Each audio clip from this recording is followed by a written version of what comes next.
Selamat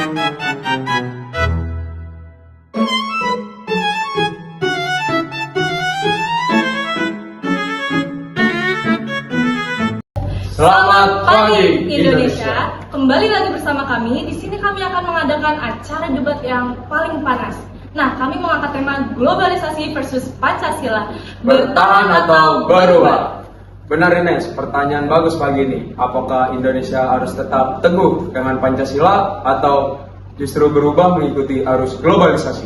Nah, buat teman-teman yang nonton pasti penasaran banget kan, kira-kira kubu mana sih yang bakalan menang? Kubu Pancasila atau kubu globalisasi ya? Nah, sebelum kita masuk ke inti acaranya, di sini kita akan perkenalkan dua kubu yang keren-keren banget. Yang pertama ada kubu dari globalisasi, dan yang kedua ada kubu dari Pancasila. Nah, di kubu globalisasi ada Anindita Zahra Nagesha Putri dan Fadli Abiyu Kurniawan. Selamat pagi saudara-saudara, kami dari kubu pro globalisasi dengan saya Anindita Zahra Nagesha Putri dan partner saya Fadli Abiyu Kurniawan. Kami siap membawa Indonesia lebih terbuka terhadap dunia. Dan di sini kami tidak hanya debat, namun kami akan membawa vibes internasional. Atau mungkin debatnya ingin pakai bahasa Inggris.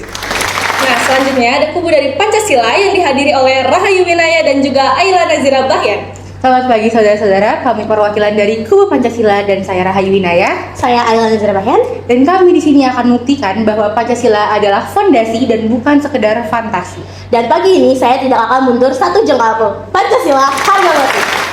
Baik, kita mulai. Anin, kenapa globalisasi menjadi solusi masa depan Indonesia? Karena menurut saya globalisasi memiliki banyak peluang besar bagi Indonesia, seperti dalam aspek ekonomi digital, perdagangan bebas maupun budaya lintas negara. Nah, semua itu membuat Indonesia tidak terisolasi loh. Kalau kita cuma teriak-teriak Pancasila tanpa mau berubah dan berkembang, kita akan ketinggalan dengan negara-negara yang berkembang seperti Cina, Amerika maupun Jepang. Tunggu dulu, siapa bilang bicara Pancasila berarti menutup diri? Pancasila justru bisa menjadi filter biar globalisasi tetap masuk, tapi tetap ada identitas bangsa. Jangan sampai anak-anak Indonesia lebih hafal dengan boyband Korea daripada butir-butiran Pancasila. Mbak, kalau anak-anak hafal boyband, itu bukan masalah. Itu globalisasi. Bikin mereka disiplin attendance. Jangan underestimate dong. Kreativitas itu bagus Mas Fadli, tapi kalau kreativitas bikin kita lepas dari nilai-nilai bangsa, apa fungsinya dong? Globalisasi itu ibarat ombak yang besar. Kalau kita tidak punya jangkar Pancasila, kita akan hanyut kemana-mana. Ayla, kalau menurutmu apa ancaman terbesar dari globalisasi? Ancaman terbesar, hilangnya jati diri. Anak zaman sekarang lebih bangga menggunakan bahasa asing ketimbang bahasa daerah, lebih suka makan burger ketimbang makan nasi tumpeng. Kalau kayak begini, siapa yang melestarikan budaya kita? Loh, justru lewat globalisasi budaya kita akan dikenal luas oleh dunia. Lihat tuh kayak batik, rendang, bahkan dangdut sekalipun, semua bisa mendunia kalau kita bisa mempromosikannya. Kalau kita terlalu defensif dengan alasan Pancasila, kita nggak akan bisa maju-maju. Iya, jangan-jangan 50 tahun ke depan kita masih bahas soal boleh enggaknya budaya luar. Sementara negara lain udah lebih maju dari kita.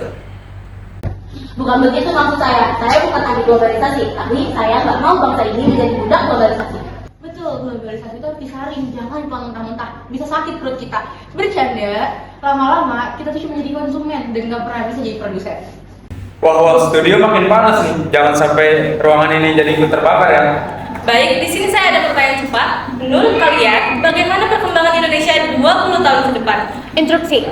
Kalau menurut saya, Indonesia yang modern yaitu anak mudanya go internasional ya. Mereka bisa bersaing dengan bangsa-bangsa lain. Setuju.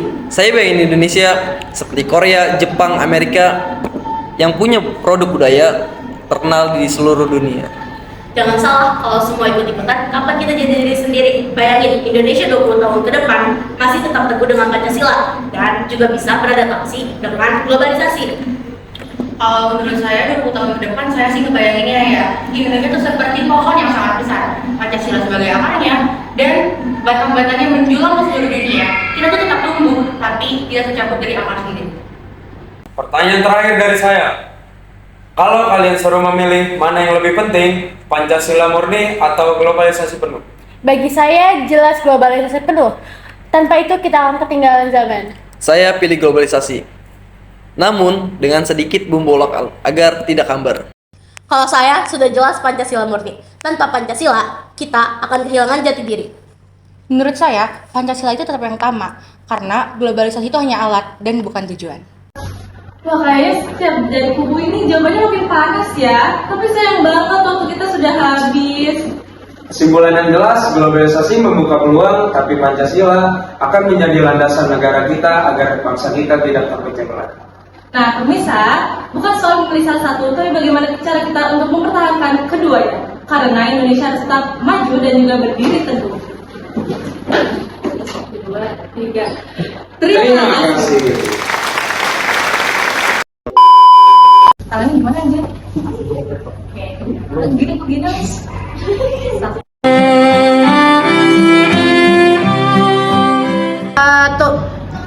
Tunggu dulu. Siapa bilang bicara Pancasila berarti? Oh, salah. Butiran Pancasila.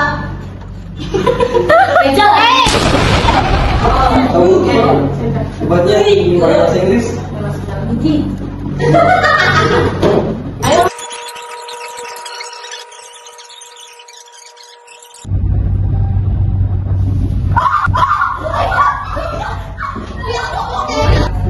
Nah, pagi ini saya tidak akan mendapatkan satu jengkal pun. Gimana?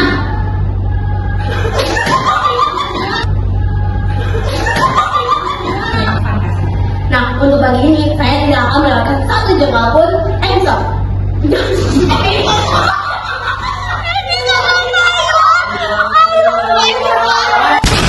Organisasi. Berdiri.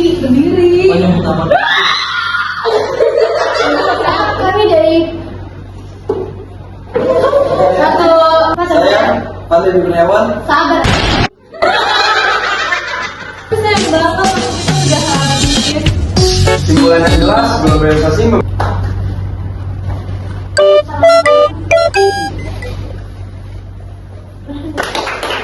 Itu Yare.